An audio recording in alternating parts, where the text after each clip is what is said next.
but he does look forward to going back to school eventually to become an attorney. The Duke rape case will always be associated with my name, but I think it's up to me to make something positive out of that. You know, I can either let that, you know, define who I am, or I can make changes. We can all work together and make positive things come out of this, help people in the future that are falsely accused of crimes and are victims of prosecutorial misconduct. Seligman, that last bite there to District Attorney Mike Nifong. He says he does not accept Nifong's apology and in fact thinks he should be disbarred for his conduct during that case. Well, a rap song written by a Philadelphia firefighter could end up costing him his job after his partners in the police department got word one of the songs talked about killing cops. In part of the song, recorded under the name Akbar, he raps about having a surprise for police and about turning pigs, quote, into bacon bits. With me to discuss this is James Peterson, professor at State University and founder of hiphopscholar.org.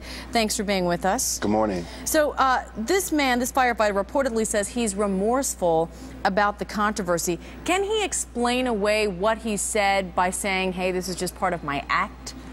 I don't think that totally explains it away. I think what's key here for me is when exactly was it recorded and where exactly do these lyrics come from in terms of the song. My understanding is he didn't post this or release this, so I would be concerned to see about exactly where the song came from and before we condemn him.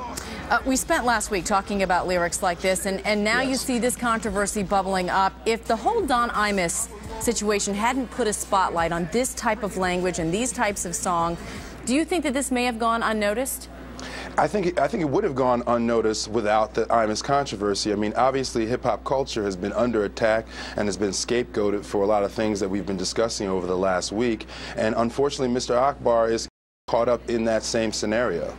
But by way of context, we should point out the climate in Philadelphia is pretty tense these days. Homicide rates are among the highest that they've ever been. Yes. And obviously police officers are trying to be vigilant, doing their jobs in a very Yes. tense situation. That said, is there any way this firefighter can keep his job working alongside these very men who are now quite upset about these lyrics? Well, I think first we have to understand the reason why we have to repair the community's relationship with the police force is because of what you just said, our extraordinary homicide rate.